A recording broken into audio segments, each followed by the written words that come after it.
அனைவருக்கும் மனமார்ந்த வணக்கங்கள். உரிமை தொகைக்காக காத்திருக்கும் பெண்கள் அனைவருக்கும் ஒரு மிக முக்கிய தகவல் வெளியாகி உள்ளது. அதாவது உங்களைப் போலவே 1.31 கோடிக்கும் மேற்பட்ட மகளிர் இந்த உரிமை தொகையை எதிர்பார்த்து காத்துக்கொண்டு இருக்கின்றனர்.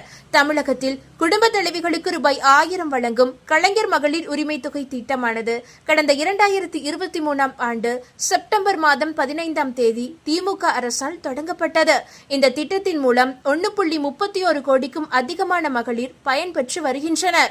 மகளிர் உரிமை தொகை மாதந்தோறும் சரியாக 15ஆம் தேதி அவரவர் வங்கி கணக்கில் தவறாமல் வரவு வைக்கப்பட்டு வருகிறது. பொதுவாக அரசின் திட்டங்களுக்கான நிதி ஒதுக்கீடு என்பது அந்தந்த அமைச்சகங்களின் ஒப்புதலோடு நடைபெற்று வருகிறது. ஆனால் திமுக அரசின் அமைச்சரவை கலைக்கப்பட்டு விட்டது. தாவேக அரசு தற்போது புதிதாக பொறுப்பேற்று உள்ளது. கோப்புகளில் விஜய் அவர்கள் கையெழுத்து போட்டால் மட்டுமே நிதியை விடுவிக்க முடியும். மே மாதத்திற்கான தொகை வழக்கம் போல 15ஆம் தேதி பயனாளிகளின் வங்கி கணக்கில் வரவு வைக்கப்படுமா என்ற மிகப்பெரிய கேள்வி பொதுமக்களிடையே தற்போது ஏற்பட்டு உள்ளது. அதே நேரம் தாவேக தலைவர் விஜய் தேர்தல் அறிக்கையில் குடும்ப தலைவிகளுக்கு மாதந்தோறும் ரூபாய் 2500 வழங்கப்படும் என அறிவித்தார். தாவேக அரசு விரைவில் இந்த ஒரு திட்டத்தை செயல்படுத்தும் என்று பெரும்பாலானோர் சொல்லுகிறார்கள். குடும்ப தலைவிகளுக்கு இந்த மாதம் ரூபாய் 1000 வழங்கப்படுமா அல்லது விஜய் அறிவித்தபடி ரூபாய் 2500 வழங்கப்படுமா என்ற எதிர்பார்ப்பு மற்றொரு புறம் மகளிர் மத்தியில் ஏற்பட்டு உள்ளது. ஆனால் இந்த 2500 ஆனது அனைவருக்குமே கிடைக்காது என்பதுதான் நிதர்சனமான உண்மை. அதாவது தமிழக அரசு செயல்படுத்தி வரும் உரிமை தொகை திட்டம் குடும்ப தலைவிகளின் உழைப்பை அங்கீகரிக்கும் விதமாக கொண்டு வரப்பட்டது.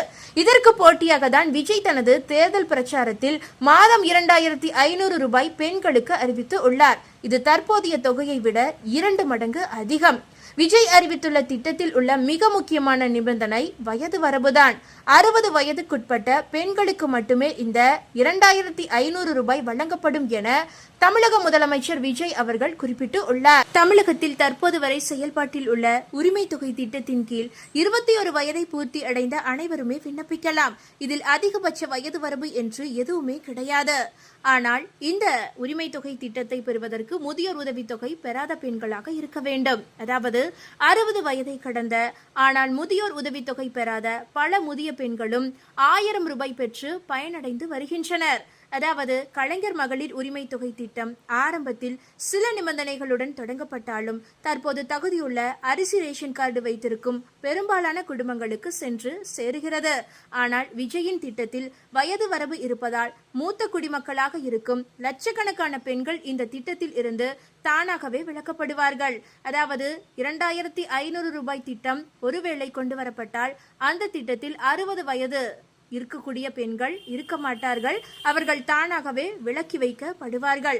மாதம் 1000 ரூபாய் வழங்குவதற்கே அரசுக்கு பெரும் நிதி சுமை இருப்பதாக கூறப்படும் நிலையில் 2500 ரூபாய் என்பது மிகப்பெரிய தொகையாகும். இந்த நிதி சுமையை சமாளிக்கவே பயனாளிகளின் எண்ணிக்கையை குறைக்கும் நோக்கில் 60 வயது என்ற உச்சவரம்பை விஜய் நிர்ணயித்து இருக்கலாம் என கருதப்படுகிறது. கலைஞர் மகளிர் உரிமை தொகை திட்டத்தில் ஆண்டு வருமானம், மின்சார பயன்பாடு மற்றும் நில உடைமை போன்ற பல்வேறு காரணிகள் தகுதியாக பார்க்கப்படுகின்றன. விஜயின் அறிவிப்பால் வயது வரம்பு தெளிவாக சொல்லப்பட்டு இருந்தாலும் ரேஷன் கார்டு அல்லது வருமான வரம்பு குறித்த கூடுதல் நிபந்தனைகள் இன்னும் முழுமையாக அறிவிக்கப்படவில்லை, விளக்கவும் படவில்லை. 1000 ரூபாயை விட 2500 ரூபாய் என்பது நடுத்தர மற்றும் ஏழை குடும்ப பெண்களுக்கு மிகப்பெரிய உதவியாக இருக்கும். ஆனால் 60 வயது என்ற உச்சவரம்பு இப்போது கலைஞர் மகளிர் உரிமை தொகை பயனாளிகளாக இருப்பவர்களுக்கு மிகப்பெரிய சிக்கலாகவே அமைந்துள்ளது. விஜயின் புதிய திட்டத்தில் இனி என்னென்ன மாற்றங்கள் இருக்கும் என்பதை பொறுத்திருந்துதான் பார்க்க வேண்டும். இந்த தகவல் உங்களுக்கு பயனுள்ளதாக இருந்தால் மறக்காம இந்த வீடியோவை லைக் பண்ணி உங்களுடைய ஃப்ரெண்ட்ஸுக்கும் ஃபேமிலிக்கும் ஷேர் பண்ணி விட்டுருங்க. இது போன்ற பயனுள்ள அப்டேட்டுகளை உடனுக்குடன் குயிக் அப்டேட்டுகளா தெரிந்து கொள்ள மறக்காம நம்மளுடைய இந்த குட்டி இன்ஃபோ சேனலை இப்பவே சப்ஸ்கிரைப் பண்ணிக்கங்க. நன்றி நண்பர்களே.